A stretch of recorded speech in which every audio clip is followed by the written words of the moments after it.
ازيكم؟ ايه الاخبار؟ يا رب تكونوا بخير وبصحة وبسعادة. انا محتوى قناتي قبل كده كان مواضيع عامة، لكن دلوقتي بقى عن التنمية البشرية او التنمية الذاتية، وحابب اكمل في الموضوع ده، وهعمل دايما مواضيع قوية جدا جدا هتعجبكم. وهكمل في محتوى التنمية البشرية ده لان انا بحبه وبحب ابدع فيه كمان، لان امتع حاجة في الحياة بالنسبة لي هي ان انا اكون مبدع، كرييتيف. خلي بالك، انا هتكلم عن مواضيع وهناقش افكار ممكن توافقني فيها او لا. ما تستناش مني أأكد ليك الأفكار اللي موجودة في دماغك. لو مستني مني كده، ده مش موجود في قناتي. تقدر تدور على أي حد تاني يأكد لك أفكارك، دول موجودين كتير جدا على اليوتيوب. أنا دايما بحب أقول الحقيقة، والحقيقة دايما بتبقى مرة، دايما بتبقى صعبة، دايما بتبقى تقيلة على قلب الناس، فطبعا مش كل الناس هتقدر تستحملها. أكيد لما أجي أتكلم عن أفكار مختلفة، أفكار جديدة، ناس كتير هتختلف معايا وهتلغي الاشتراك من القناة أو تكتب لي تعليقات مش حلوة. عادي، تمام، مفيش مشكلة. أنا ما يهمنيش إن عدد المشتركين يزيد، أهم حاجة المشتركين اللي يبقوا معايا يبقوا فعلا بيشاركوني نفس الأفكار، وفعلا بيفكروا وبيحاولوا يوصلوا لحاجات جديدة، مش بيصدقوا كده وخلاص.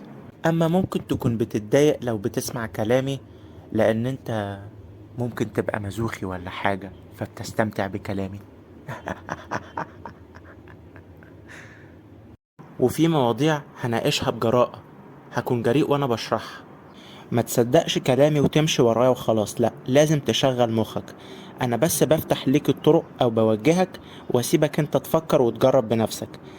انا بقول على طرق او تقنيات ازاي تكون سعيد مثلا، ازاي تنظم وقتك، ممكن تنفع معاك وممكن لا.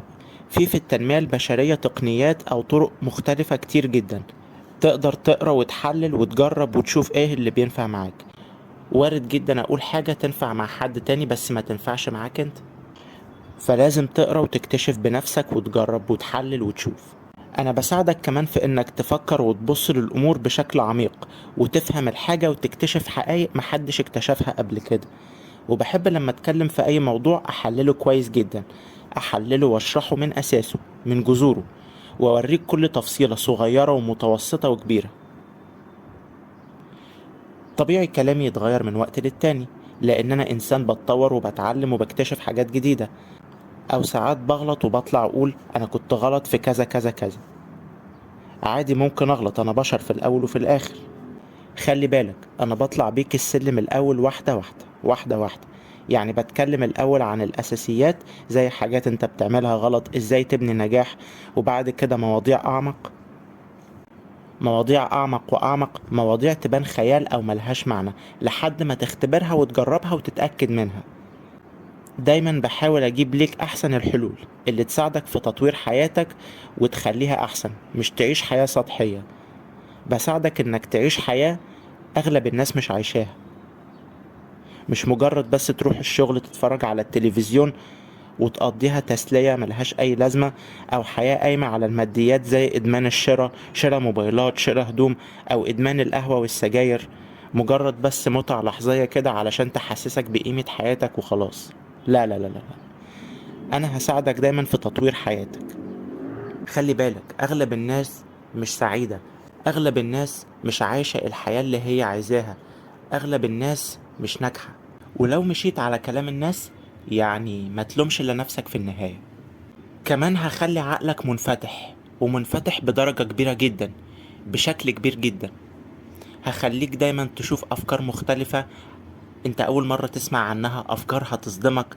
هخلي عقلك كبير بيعرف يبص في كذا اتجاه. دايما لما احب اجي اتكلم او اتناقش عن فكرة معينة، احب اعرض لك كل الاراء اللي اتقالت عليها. احب دايما اعرض لك الفكرة من زوايا مختلفة، من اتجاهات مختلفة. ما اجيبلكش اتجاه واحد بس او اجيبلك منظور واحد بس، لا. انا بدربك ازاي تفتح عقلك، بدرب عضلات عقلك. يعني هخلي عقلك قوي جدا. هتلاحظ ان انت عمال تتطور بمرور الوقت، هتلاحظ ان عقلك نفسه بيتطور كمان بمرور الوقت، وطول الوقت عمال بتكتشف في حقائق محدش يعرفها. هتنبهر حرفيا بان عقلك هيكون قوي جدا، وانك انت عمال دايما بتاخد بالك من حاجات محدش بياخد باله منها.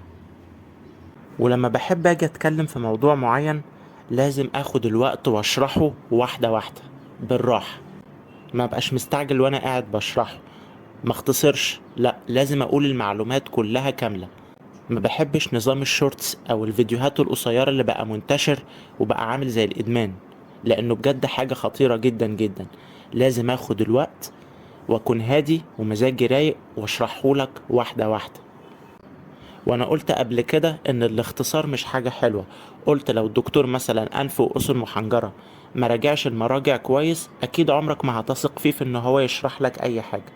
فحب دايما اخد وقتي في الشرح. هي دي الصورة اللي انا كنت حابب اوضحها لي، الصورة الكاملة. شكرا جدا واشوفكم على خير الحلقة الجاية. كل الصحة، كل السعادة. السلام.